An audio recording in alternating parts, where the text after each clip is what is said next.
اللهم صل وسلم على سيدنا محمد وعلى آله وصحبه ومن تبعهم إلى يوم الدين.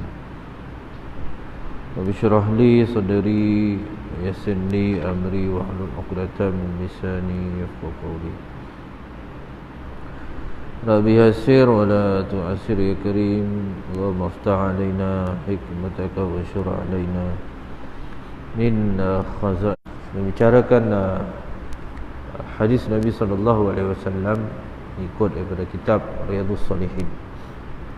Jadi sebelum kita melanjutkan perbicaraan kita pada malam ini, tuan-tuan, kita mendengar sedikit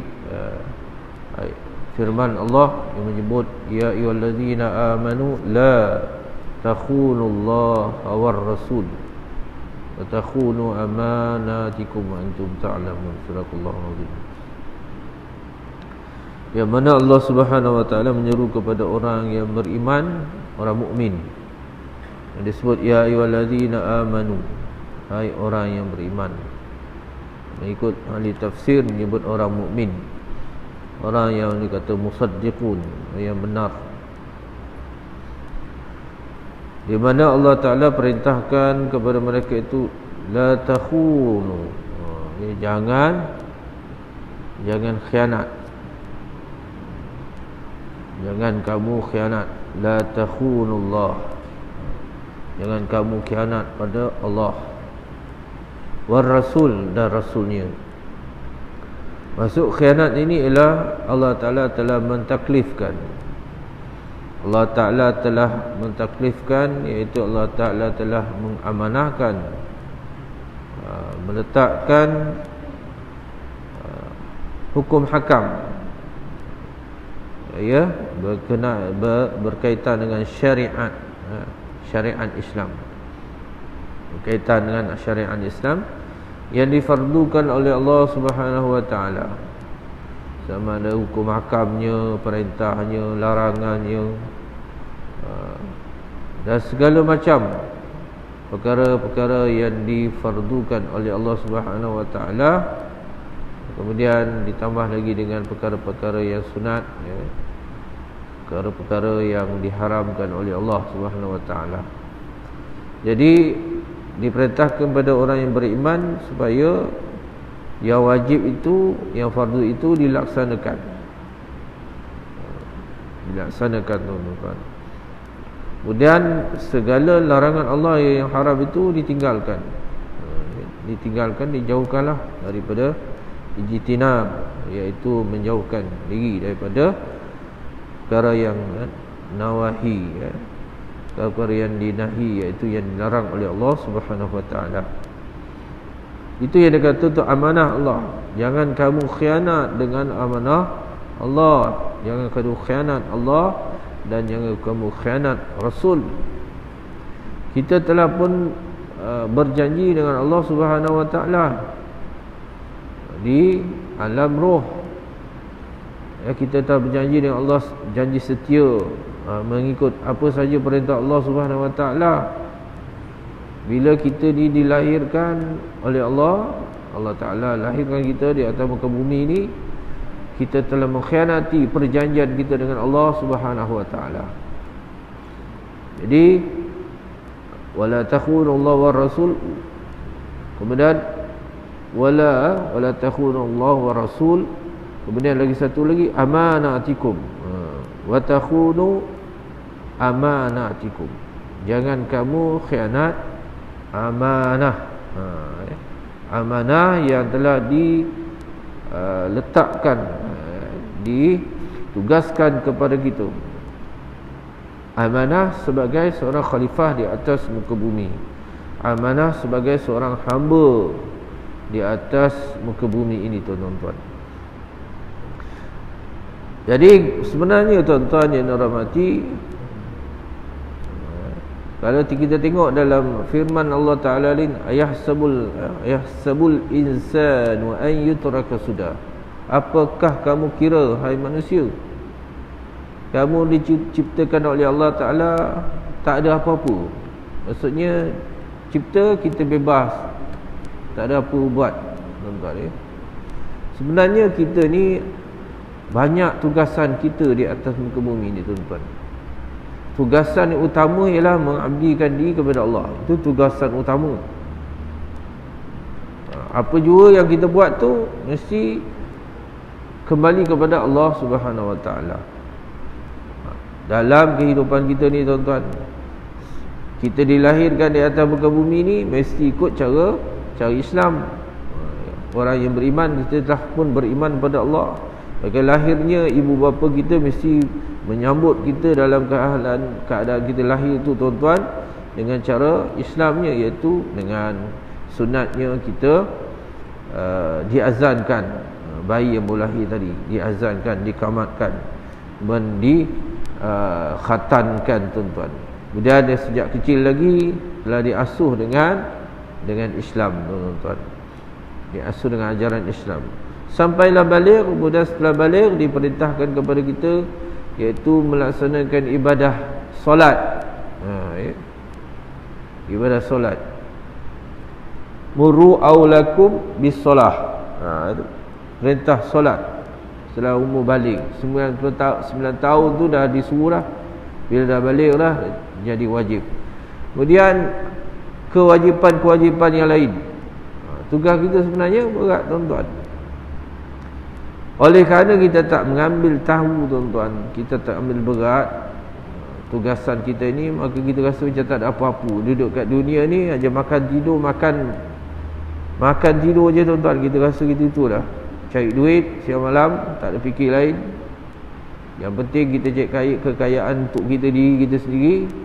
Lepas tu kita rumah besar apa semua, dah cukup. Yang lain peduli.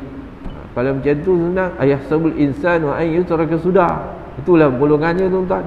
Dia tak tahu tugas dia sebenar ni atas muka bumi ni tuan-tuan.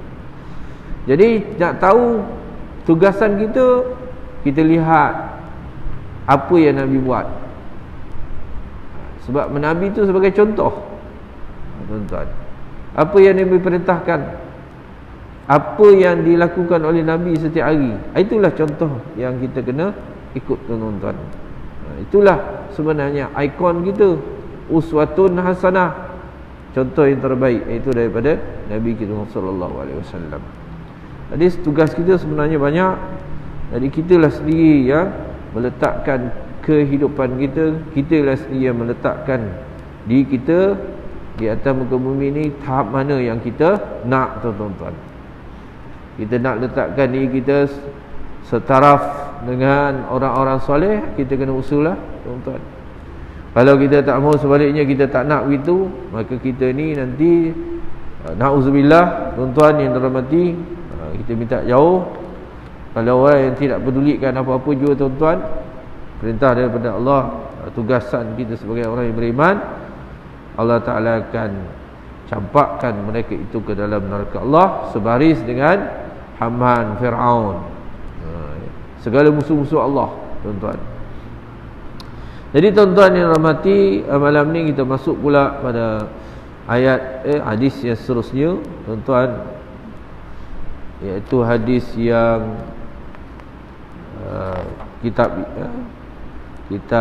jilid yang keempat, hadis seterusnya, iaitu hadis yang ketiga sini tuan-tuan Qala musannif rahimallahu ta'ala wa nafa'ani fi kitabi fi darin insyaallah. Wa anhu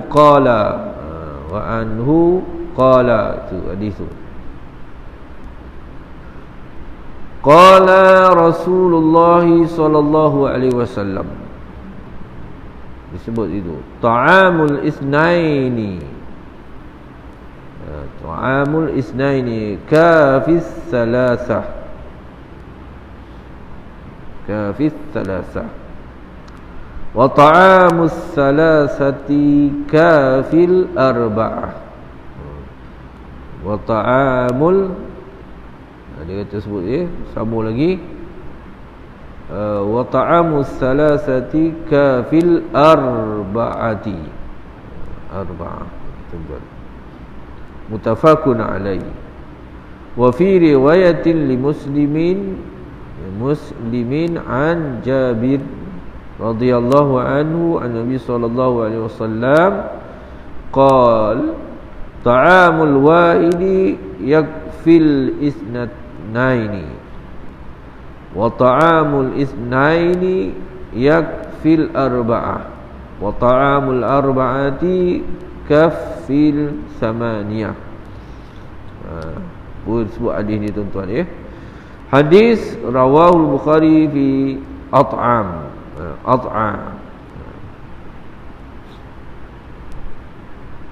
Tentang makan lah tuan-tuan ni. Sebut sini. Daripada Abu Hurairah radhiyallahu anhu juga katanya, dia kata, dia sebut sini, katanya Rasulullah sallallahu alaihi wasallam bersabda. Jadi daripada hadis ini Abu Hurairah menyampaikan apa yang dikatakan oleh Rasulullah sallallahu alaihi wasallam, yang disabdakan oleh Rasulullah sallallahu alaihi wasallam, yang mana disebut oleh Rasulullah sallallahu alaihi wasallam makanan untuk dua orang. Disebut ta'amul isnaini. Isnaini dua orang. Tuan-tuan, dua orang. Jadi sebut makanan untuk dua orang mencukupi untuk tiga orang. Nabi sebut dua orang punya makan dia boleh mencukupi tiga orang. Ini Nabi sebut tuan-tuan ni. Kemudian makanan yang untuk tiga orang itu, jadi dia kata makanan orang dan makanan untuk tiga orang mencukupi untuk empat orang. Yang tiga boleh mencukupi bagi empat orang. Ada sebut sini tuan-tuan Dalam riwayat Imam Muslim daripada Jabir radhiyallahu anhu dari Nabi sallallahu alaihi wasallam, sabdanya, dia ada satu riwayat lain daripada Jabir. Di dalam riwayat Imam Muslim disebut, Imam Muslim menyebut datang daripada Jabir. Jabir ni dia bagi tahu apa yang disebut oleh Rasulullah sallallahu alaihi wasallam. Makanan untuk seorang mencukupi untuk dua orang, dan makanan untuk dua orang mencukupi untuk empat orang. Dua orang cukup untuk empat orang, dan makanan untuk empat orang mencukupi untuk 8 orang. Ini riwayat lain. Kita sama juga. Sebab tu hadis ni ada cerita tajuk yang sama. Tajuk ni sama tuan-tuan, tapi perawi-perawinya berbeza. Tuan-tuan, tajuk yang sama tapi perawinya berbezalah. Dia dapat daripada hadis ni dengar macam ni. Yang imam ni dia dapat daripada hadis ni dengar macam ni sebut. Yang pertama tadi dia kata untuk makanan untuk dua orang dia akan mencukupi tiga orang.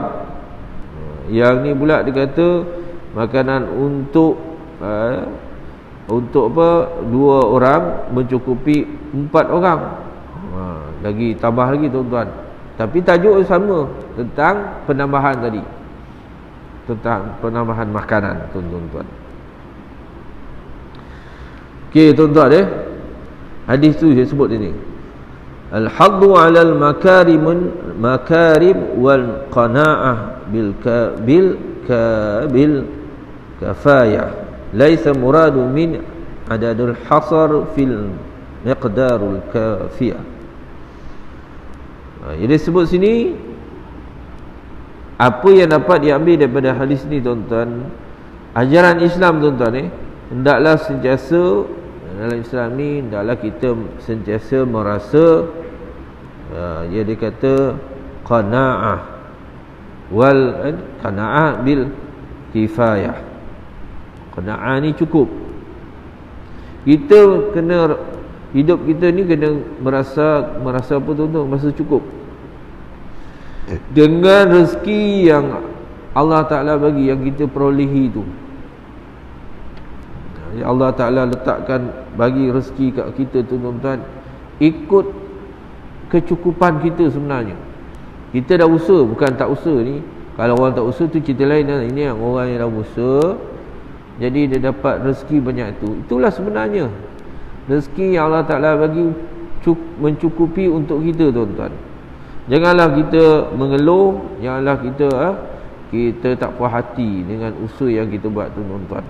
Itulah sekadarnya yang Allah Ta'ala bagi.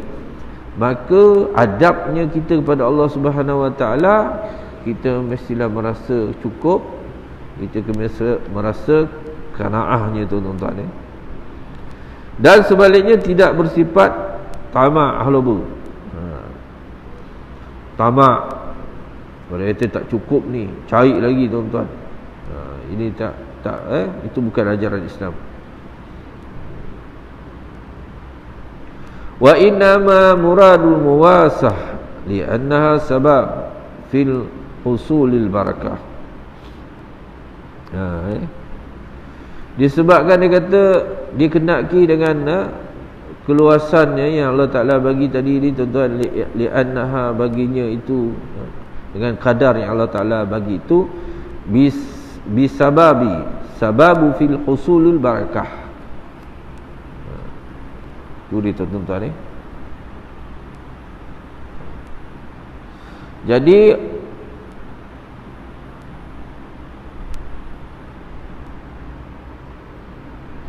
bagi orang yang rezeki ni Allah Ta'ala bagi sekadar itu yang dari Allah Ta'ala bagi, tuan-tuan ni, 2 boleh tambah jadi 4. Makan yang 4 ni dia boleh jadi. Kenapa boleh jadi gitu, tuan-tuan?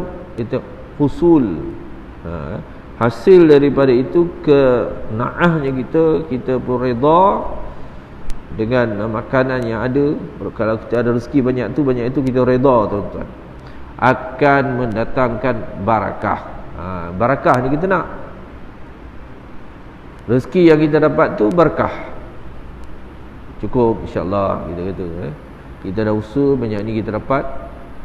Jadi kita rasa inilah rezeki yang pada hari ini kita pun redha dengan Allah Subhanahu Wa Ta'ala. Ia akan mendatangkan keberkahan.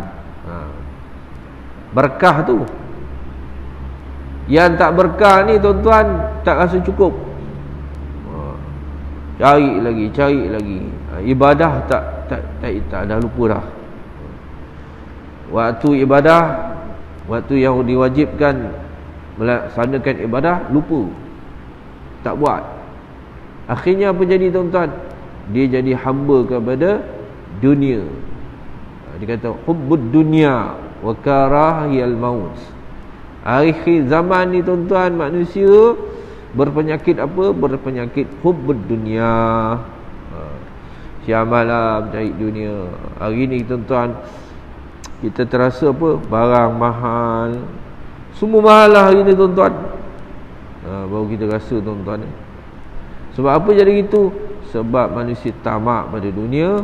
Kesannya hari ni semua nak untung, semua nak kaya. Kita rasa lah hari ni, tuan-tuan, barang mahal. Masing-masing nak kaya. Bila nak kaya dia? Naik harga. Dia pasal hati dia tak puas. Dia tak puas, dia kata untung tak seberapa lah. Naik harga. Bila naik harga, kesannya kita semua kena. Pasal apa tadi? Tak ada qanaah, sifat qanaah tu tak ada, tuan-tuan. Sifat qanaah tu memikirkan, dia kata makarim, kemuliaan daripada qanaah tu bil kifayah tadi, tuan-tuan. Cukuplah ada rezeki tu. Kita dah usaha, kita lain, tuan-tuan, kita dah usaha. Kita usaha itu yang dapat, kita sepatutnya bersyukur kepada Allah. Ini tak ada, tak puas hati. Akhirnya apa akan jadi? Sekarang ni jadi begitu, tuan-tuan. Naik harga yang tak terfikir oleh kita, tuan-tuan. Melambung-lambung barang, harga barang naik. Pelik, tuan-tuan. Inilah jadinya, tuan-tuan. Jadi kita nak hidup kita ni, tuan-tuan, hasil usaha kita tu, apa saja rezeki yang kita dapat tu, memberi keberkatan, berkat. Contoh boleh kita ambil macam mana, tuan-tuan? Orang dulu, kita tengok orang dulu, moyang-moyang kita, tuan-tuan, kerja apa masa dulu, tuan-tuan? kampung je, tanam padi tuan-tuan, naik getah orang dulu. Tapi dia boleh beli tanah, pergi haji, macam-macam boleh buat. Tanah berekar-ekar orang dulu. Dalam masa yang sama dia menebas tuan-tuan, cari kerja-kerja kampung, bukan apa pun orang dulu tuan-tuan. Tapi dia boleh pergi haji.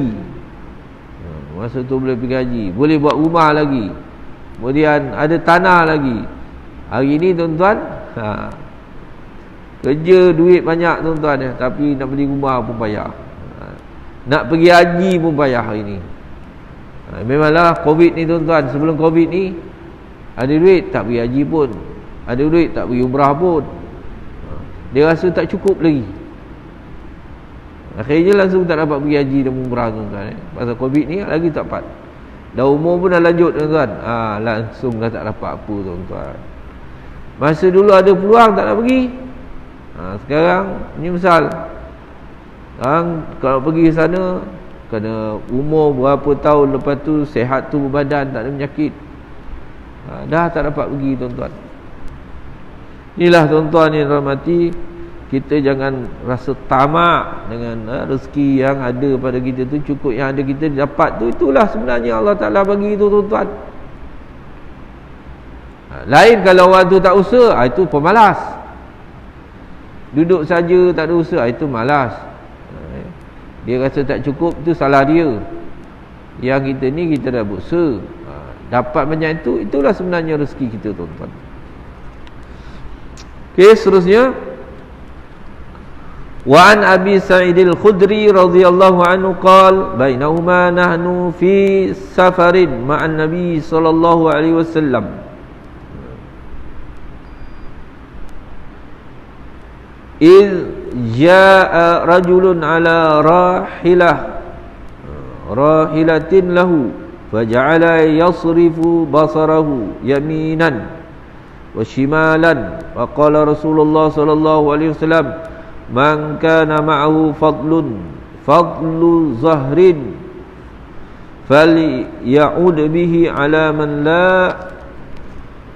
زهر له ومن كان له فضل min zadin falya'ud bihi ala man la zada lahu fa zakara min asnafil mal ma zakar hatta ra'ayna annahu la haqqa li ahadin minna fi faslin. Rawahu Muslim. Hadis yang seterusnya tuan-tuan disebut sini wa an Abi Sa'id al-Khudri, disebut daripada Abu Sa'id al-Khudri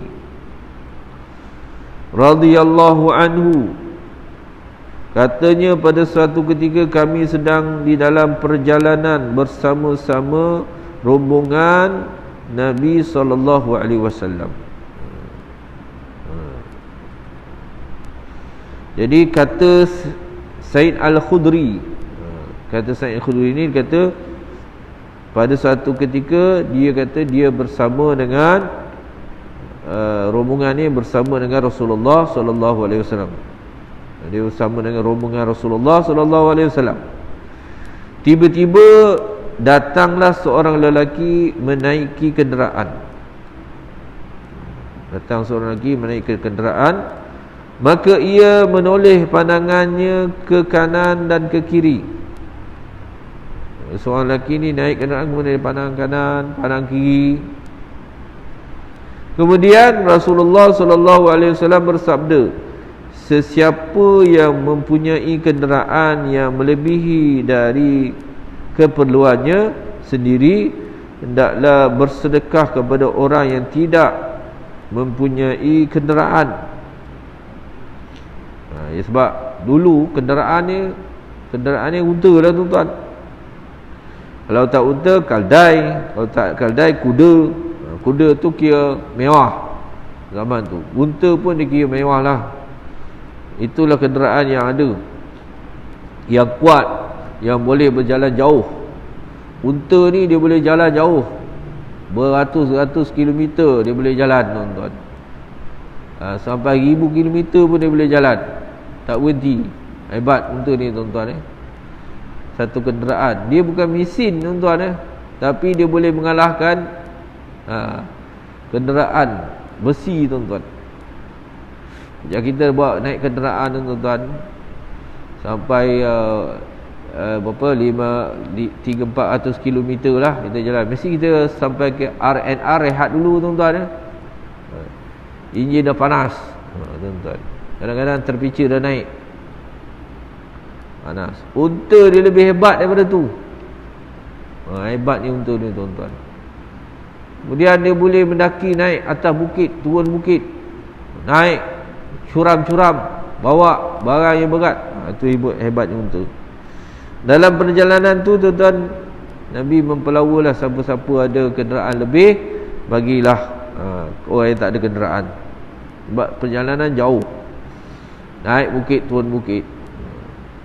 Itulah perjalanan dulu. Bayang tuan-tuan sahabat Nabi pergi ke Syam. Nabi pergi ke Syam daripada Mekah ke Syam. Syam tu mana tu? Utara sana, ke Syria sana tuan-tuan, bukan dekat. Kita naik kenderaan, naik bas tuan-tuan, daripada Mekah, daripada Madinah ke Mekah tu lama. Tu dekat. Ini Mekah ke Syam, berapa jauh perjalanan tu tuan-tuan. Nabi boleh pergi tuan-tuan. Okey. Dan sesiapa yang mempunyai kelebihan bekalan makanan, hendaklah ia bersedekah kepada orang yang tidak mempunyai apa-apa bekalan makanan.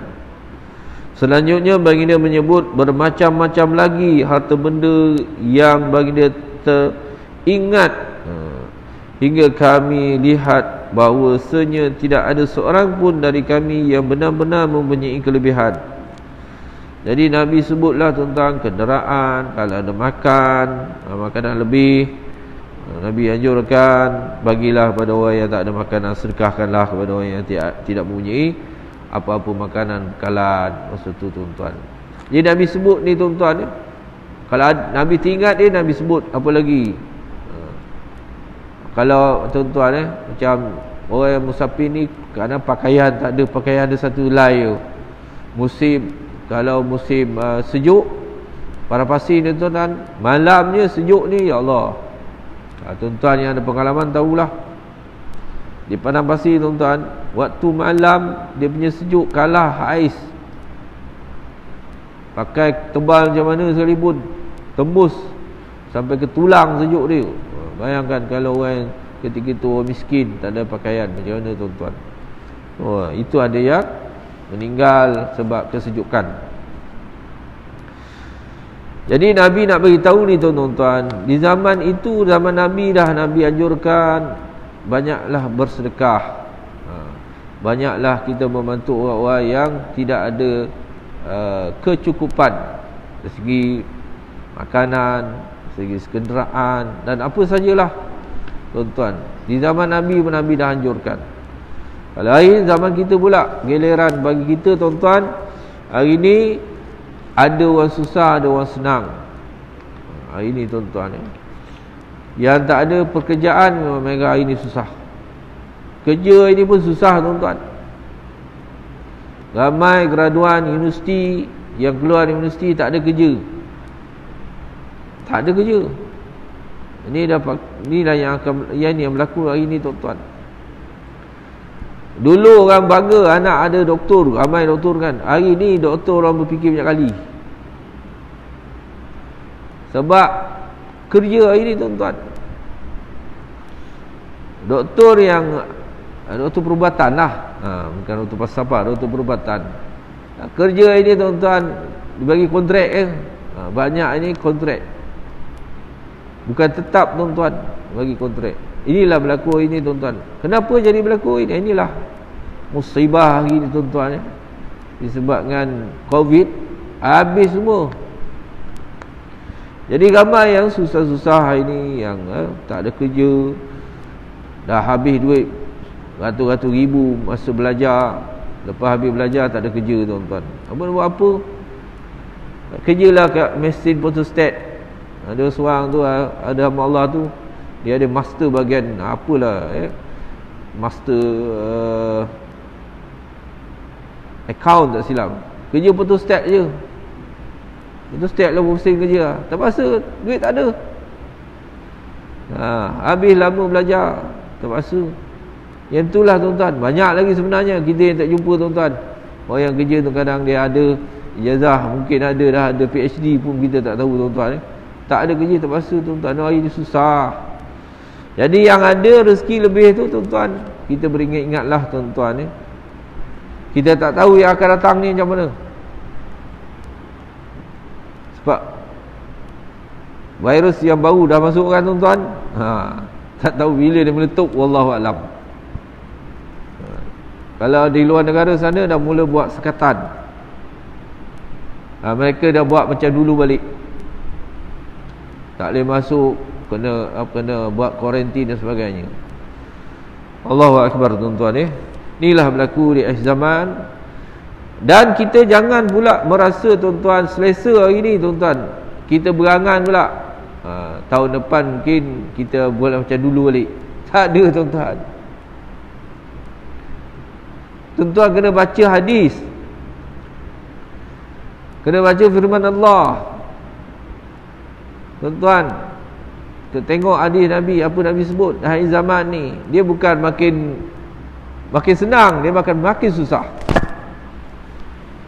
Tuan-tuan, bacalah hadis-hadis berkenaan dengan akhir zaman. Bila nak berlakunya hampir kiamat, baca hadis tu. Dia bukannya menyenangkan, lagi menyusahkan. Lagi sempit, hidup lagi sempit tuan-tuan. Kita bersedia. Persediaan kita ini ialah iman. Tambahkan ibadah, gandakan ibadah kita, sebab kita nak menghadapi lagi susah lagi. Tuan-tuan, kita nak akan menghadapi yang lagi susah. Bila kita hadapi susah, kalau kita iman kita kental, kita masih sabar lagi. Tapi kalau kita tak, iman kita tak kuat, tuan-tuan, kita tidak ada kesabaran. Bila kita menempuh dugaan yang lebih berat masa itu yang jadi stres. Yang itu lagi teruklah. Boleh berlaku jenayah, rompak, curi. Ini jaga tabung-tabung masjid dan surau. Orang tak peduli tuan-tuan. Orang dah tak ada duit, tabung masjid ke, tabung surau ke, dia kopak habis. Dia tak peduli. 2 minggu lepas, surau di Kasahai habis. Dia terlupa nak ambil. Yang pencuri ni tahu je, tabung tu ada duit, dia terlupa nak, minggu tu dia terlupa nak apa, nak kira. Dia kira biasanya adalah ada beribu dalam tu, habis lah. Rompak orang ini tuan-tuan, dia susah, dia tak peduli. Masjid ke, surau ke, apa pun dia boleh, asalkan duit tuan-tuan. Sebab kesusahan ini tuan-tuan. Jadi tuan-tuan, ujian-ujian yang kita akan lalui, habis untuk mengatasi supaya perkara ini tidak menjadi lebih kronik tuan-tuan, orang-orang kaya dia kena beringat bahawa dia kena membantu orang yang susah. Orang yang bergaji besar, jangan dia terlalu seronok bergaji besar. Cukuplah gaji ada tu, jangan nak tambah lagi, macam-macam lagi tuan-tuan. Kemudian kena jaga amanah Allah. Bumi ni adalah amanah Allah. Jangan tamak. Jangan hari ni ada rasuah jalan lagi tuan-tuan, penipuan jalan lagi. Lagi teruklah kita akan hadapi tuan-tuan. Musibah dah musibah, datang lagi, tambah lagi kesusahan, penderitaan tuan-tuan. Kita bukannya orang wali-wali. Kalau wali Allah, dia tak ada apa masalah. Ujian macam mana pun dia boleh hadapi tuan-tuan. Kita ni orang biasa tuan-tuan, tak mampu kita nak menghadapi ujian-ujian yang Allah Ta'ala timpakan kepada kita semua tuan-tuan. Jadi Nabi ajar bantu-membantulah tuan-tuan. Itulah kehidupan orang yang faham dalam pemahaman Islam itu tuan-tuan. Seterusnya hadis Yang ketiga tuan-tuan, wa an Sahli bin Sa'din radhiyallahu anhu anna disebut tu anna imra'atan ja'at ila Rasulillah sallallahu alaihi wasallam bi burdatin mansujatin faqalat nasajtuha biyadayya liaksuwakaha fa akhadhaha An-Nabi sallallahu alaihi wasallam muhtajan ilaiha fa kharaja ilaina wa innaha idharuhu fa qala fulan iksuniha ma ahsanaha fa qala na'am fajalas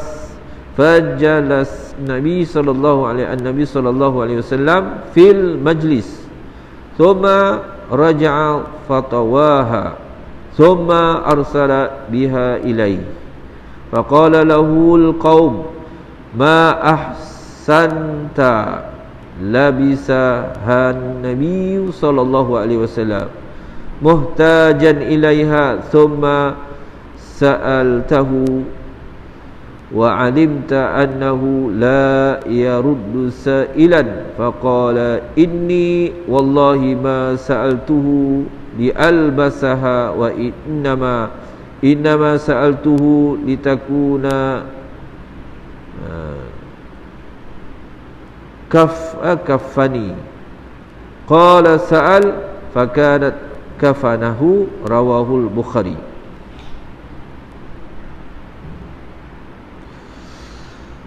Hadis yang seterusnya tuan-tuan, maksud hadis ni daripada Sahal bin Sa'id radhiyallahu anhu bahwasanya seorang wanita telah datang kepada Nabi sallallahu alaihi wasallam. Imra'ah. Seorang wanita lah. Disebut sini datang kepada Rasulullah sallallahu alaihi wasallam dengan membawa sehelai, dia kata burdah. Sehelai burdah. Dia kata burdah ni, burdah ia syamlah mukhattatah, yang ditenun dengan tangannya, sendiri.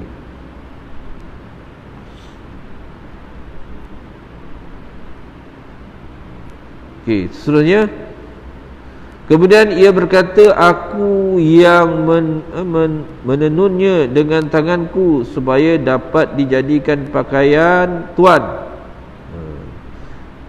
yang disebut izarah. Lalu diterima oleh Nabi SAW yang memang memerlukannya. Burdah.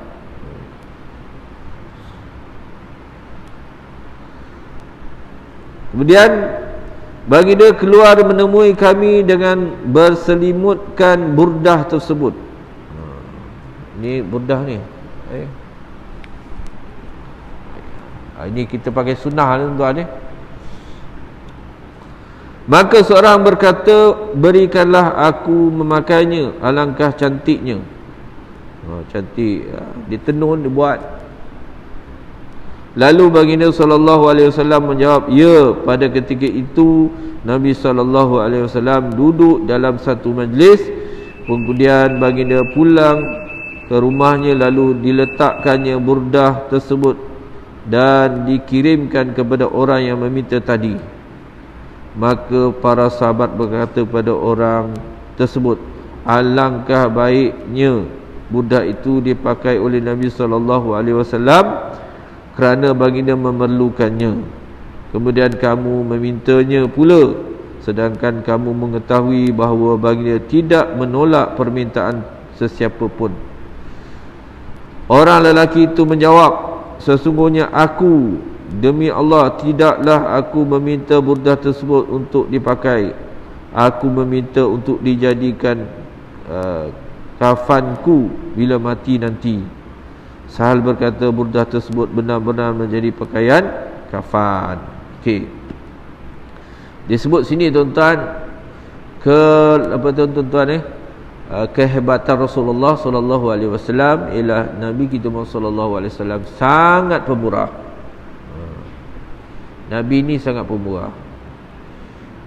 Pakaian yang disayang ni tuan-tuan, orang ni, wanita ni dia buat tenun, bukan tenun khas, dan Nabi memerlukan pakaian tu. Nabi tak minta, tapi bila Nabi dapat tu memanglah Nabi selesa lah tuan-tuan. Nabi miskin bukan kaya, Nabi miskin tuan-tuan ni.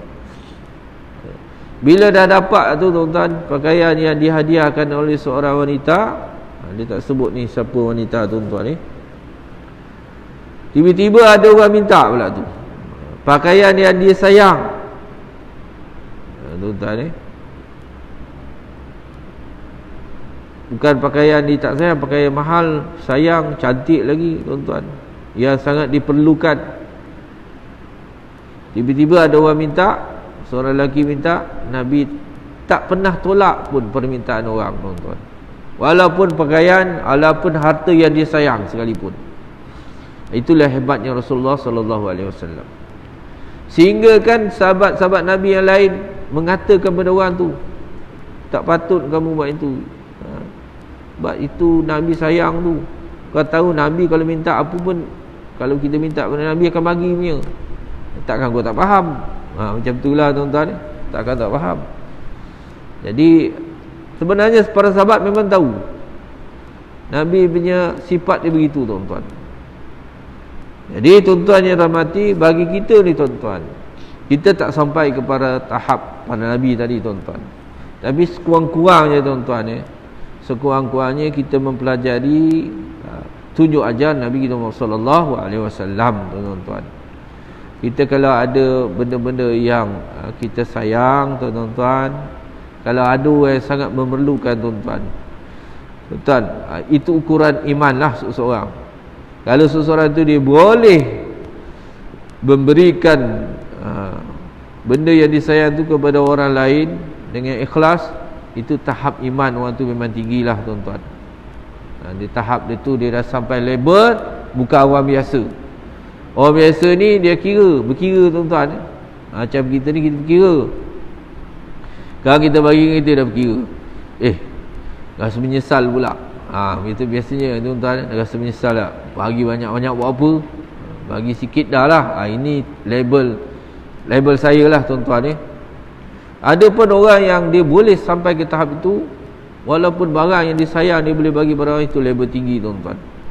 Itu bukan main-main. Itu dia memang jadi perangai dia. Sudah jadi dia punya tabiat semula jadi. Ada orang jenis gitu. Contohnya kita boleh ambil contoh lah tuan-tuan di Mesir masa saya belajar tu, masa saya belajar lah tuan-tuan masa duit jatuh ekonomi jatuh, masing-masing susah, duit tak cukup tuan-tuan. Boleh lah hidup, boleh. Ada pelajar-pelajar yang dia keputusan wang ringgit, macam pelajar Indonesia terpaksa jual tanah kampung sana, jual tanah lah. Jadi ada buat pungutan derma kilat.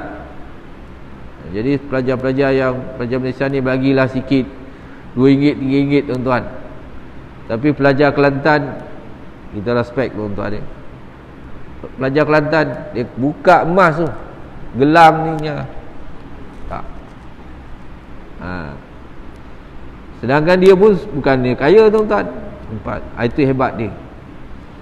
Kalau nak ikut ukuran tuan-tuan, kita dengan orang Kelantan jauh. Dia sanggup buang emas bagi. Kita boleh buat.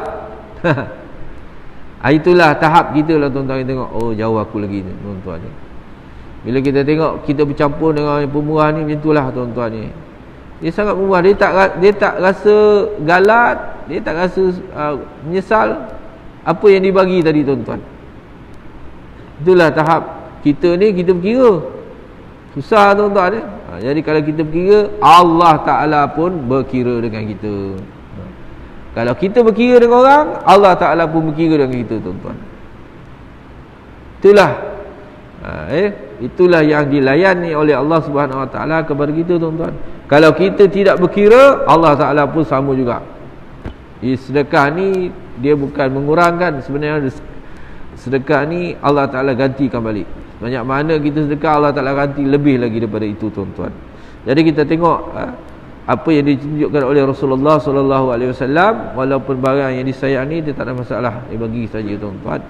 Itulah hebatnya Rasulullah sallallahu alaihi wasallam yang boleh kita ambil contohnya itu, dan boleh kita mengamalkan contoh-contoh yang ditunjuk oleh Rasulullah sallallahu alaihi wasallam. Jadi cukuplah sekadar itu untuk malam ni. Saya sudahi dengan kulik oleh haza wa astaghfirullahal azim wa lakum wa sa'iril muslimin wa muslimat. Wallahu a'lam. Subhanakallahumma wa bihamdika nasyhadu an la ilaha illa anta nastaghfiruka wa natubu ilaik. Bismillahirrahmanirrahim. Wal 'asr innal insana lafi khusr illa alladhina amanu wa 'amilus shalihat wa tawassaw bil haqqi wa tawassaw bis sabr. Wallahu a'lam.